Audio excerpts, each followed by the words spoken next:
those stories that happens at the very beginning of the Gospel of Matthew. So it's setting up the good news, but how is it setting up the good news? After all, this is a story, this is one of those stories that we skip over as we begin the post-Christmas track from to Epiphany to close out the 12 days of Christmas. And that makes perfect sense because the story appears in the lectionary out of sequence with our celebration of the season. In other words, in terms of the arc of the story, we're telling this part of the story out of sequence from the calendar celebration. We haven't even celebrated the arrival of the wise men, those astrologer kings from the east. And here we are, confronted with a part of the story that takes place after their arrival. I describe it as confrontational because it's a very grim part of the nativity story. A part of the story that we'd rather not deal with right now, if at all. We want to keep celebrating, keep things light.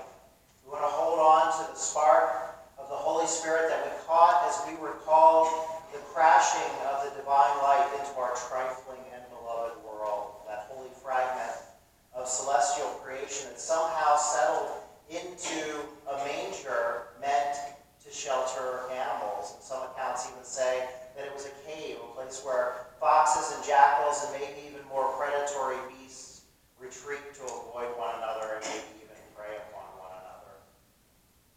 God became a vulnerable baby boy in a world that still, to this day, has not figured out how to teach its boy kings how to rule from the heart rather than from a place of heartless self-indulgence. And when I say boy kings, I'm talking psychological age.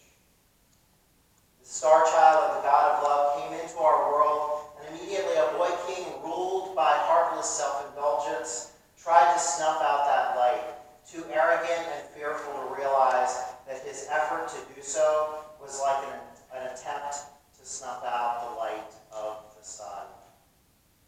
We skip over this story because it's dissonant within our celebration of the glad season.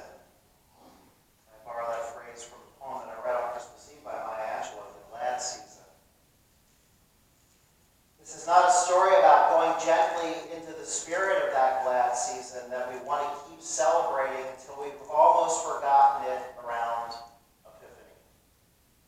It's a complicated story and a painful story in which a generation of innocent human beings die at the whims of a self-absorbed king who probably thought that his cruel decrees were perfect expressions of his magnificent magnanimity, that is, his eternal generosity. How could these pathetic backwoods lowlives not love him for all the good that he had done for them and for all of the spectacle and entertainment that he brought into their lives? Up to this point, Herod's story is kind of a funny story because he's a ridiculous character.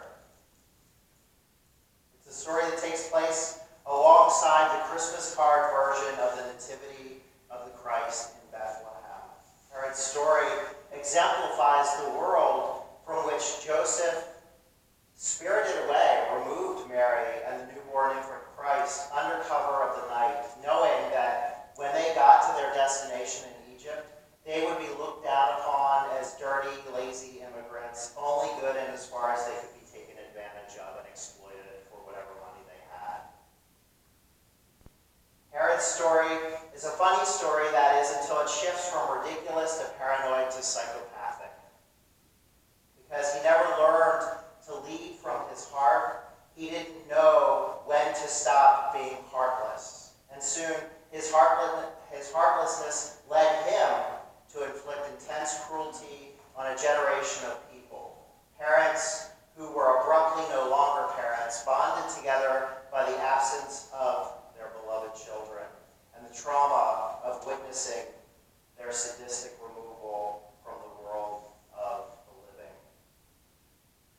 This is the part of the introduction to the Gospel of Matthew that we like to simply get through rather than to meditate upon. But it is a part of the Gospel, and it is a story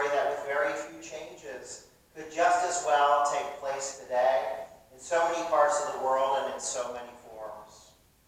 There are plenty of people in the world who could play the parts of Herod and of Mary and of Joseph, and even of Rachel weeping for her children, refusing to be consoled. We're living in a moment where so much cruelty is cast upon children, and where so many parents are no longer nurturing their children, but nurturing their grief. And so we too look for signs of hope and indications that we may come through such a time of cruel sacrifices with our recollections of the hope and joy of Christmas still intact.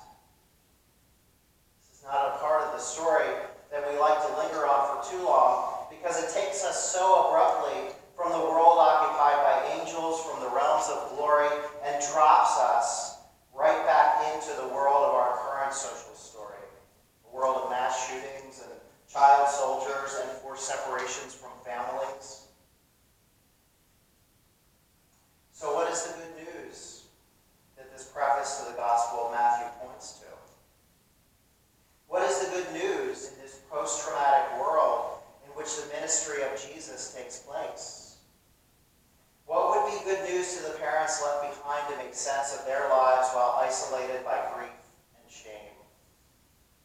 What would be good news to such parents today? What would be good news to those who realized maybe too late that they sat by, preoccupied by the ridiculous spectacle of the kingship of Herod, while such cruelty unfolded, scarring the souls of a generation of children and their grieving parents? These are worthwhile questions to ponder and to bring to prayer as we approach Epiphany. Still a dark time of year, but beginning to grow brighter each day as the grace of age allows us to forget the longest night of yet another year. But like Jesus' mother Mary, we must keep some memory of such things in our hearts, to meditate on in faith and bring to prayer, asking God, what is the good news in this terrible story that intrudes upon our Christmas time? We can expect God to answer in different ways to different hearts, in different times, in different places. As I bring this question, what is the good news in this terrible story, to God in prayer, the answer that I receive is this. The good news for us today is that the Christ child who went as a refugee in the hostile Egypt eventually returns from that place where his people had been enslaved. The good news is that we don't have to be forever subject to the worst sins of our souls. The Christ child arrived to call us to communion with the Creator of all things. Jesus arrived to initiate a ministry of love and grace even for our enemies. And he did this in spite of growing up in a world burdened by grief and resentment and anger over the cruelty of a self-absorbed and sadistic human king. Good news is that we have lived through this story through many generations, and Christ arrives each time to draw us out of the heartlessness to which we sacrifice one another so readily. The good news is that nothing can ever extinguish that light, and that no amount of cruelty in this world can snuff out the star of Bethlehem that has risen within our hearts and which calls us to seek the Christ within us. So may we have the wisdom and the perseverance to follow that star. May we have the courage and the compassion to offer consolation to a generation